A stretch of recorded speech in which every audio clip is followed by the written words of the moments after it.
Joining us now, President of the American Principles Project, Terry Schilling. Terry, welcome to the show. Thanks for having me, Dana. Thanks for being here. You know, Governor Kay Ivey taking his big stand for the youth, signing those two bills that bans one of them, medication for transgender youth.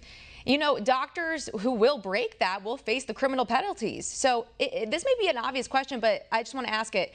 For kids that want to take that extra step and do the transition and, you know, use medication to escalate the process, how does it put them at danger? Well, what the left argues is, so basically how this puts them in danger is just the same way that kids taking any other types of drugs would put them in danger, right? So we don't allow teens who feel uncomfortable about their bodies when it comes to their lack of muscles to take testosterone, or known as steroids, to beef up, because it affects their heart, it affects their body, it affects their mood, it affects everything about them. And this is the same threat that is posed to young children who are seeking to transition their gender, except times a lot more.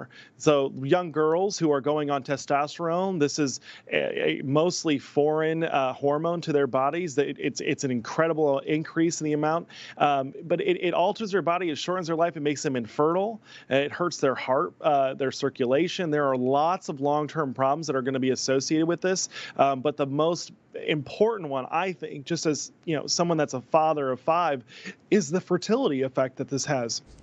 These kids can't consent to sex, so how in the world can they possibly consent to a sex change? It's just unthinkable that anyone would do these surgeries, let alone allow them to happen. Yeah, this brings up another good point too. Like, let's say you want to, you switch over from a male to female and you want to reverse it and you want to go back to being male. What are the damaging effects are going to be happening to your body and your hormones when you do all this damage, right? You said the fertility. What's it going to be like when you go back and forth? Your body is not going to comprehend what's going into it, these like foreign objects going into it, and then wanting to like switch it all up again. It's a messy game. I would never want to get involved in that, and I'm sure there are those long-term effects. I've never heard a doctor really weigh in on that, so that would be interesting to note. I do want to point this out. Ivey says, quote, here in Alabama, men use the men's room, ladies use the women's room. It's a no-brainer. And after what we saw what happened to those 2 girls in Loudoun County, Virginia, you would think this bill is a step in the right direction. You'd think more people would be on board. But critics are saying otherwise. What's their agenda? Well, I think at the end of the day, the vast majority of Americans have always supported having boys go to the boys' room and girls go to the girls' room. It's just our elites have been utterly rotted through and they're corrupted. I think their agenda is ultimately to eliminate all protections on the basis of gender, eliminate private spaces for women, eliminate private showers, eliminate any type of sports leagues that are separated by gender, and instead break everything down and mix everything up and have a gender revolution. As they have said, there was on the cover of National Geographic, there was a big cover, the gender revolution. That's what this is. These are Marxists. These are people that want to upend American society and confuse us at our most basic level as children. The thing that kills me is that these are little kids, right? They believe in a big, jolly, fat man with a beard and red suit who comes down the chimney on Christmas to give them toys. They believe in that. So these people want to target those same kids and confuse them about their sexuality and their gender. It's not just evil, it's criminal, and we need to start going after these people and really punishing them. Do you think the doctors that are prescribing these medications, who are greenlighting the surgeries, do you think they have an agenda in all this as well? Yeah, I think there's a couple agendas here, right? Like at the most basic level with big pharma and these doctors and these clinics, there's the profit incentive, right? They're making a lot of money. There's a reason why this stuff didn't happen until health insurance companies were being forced to cover it. It's because it costs a lot of money and people are making money. But there's also an ideological and a political profit from here too.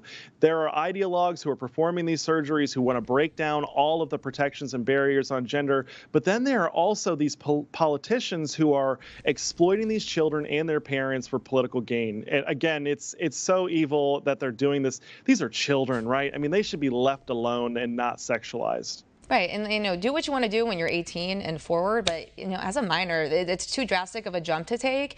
And shame on those doctors that are actually greenlighting this. I don't know if they've done all the research that there is to it, because it seems to me that this is very transactional and it's pretty money driven, as you just mentioned. And the law doesn't prohibit mental health counseling, by the way. It's just for those powerful medications, and you can still go get mental health counseling. So I think we should leave it at there and not do the last resort, which is the surgery. No, that's exactly right, Dana. And frankly, we've been having gender dysphoria problems since the beginning of mankind. There have always been some kids who feel that they were born in the wrong body, but we dealt with it in a much more humane way. We told kids that there's nothing wrong with your body. In fact, we need to change your mind and make you accept your body. This is the thing. The thing is that this is so anti-human. It's anti-life to tell young children that they were born in the wrong body, that they were a mistake from the beginning. I'd never tell my own children that. And I don't think any parent should tell their children that, but they're taking advantage of parents. Parents, one of the typical lines that they tell these parents to coerce them and scare them into these treatments is it's better to have a live daughter than a dead son. And these are scare tactics. It's so evil, and we all know the science here. It doesn't help. It's not good, and there are great costs to it. But these doctors in America and our health institutions, they've made a lot of big mistakes, right? They used to promote smoking as a way to increase your health. The medical community isn't always right. A lot of times they're wrong and they're corrupted and bought out. That's very interesting that you mentioned parents could also be the victim of this. I haven't considered that perspective, but now that you mention it, I'm going to look more and more into it. Terry Schilling, that's all the time we have. Thanks so much for coming on. Thanks, Dana.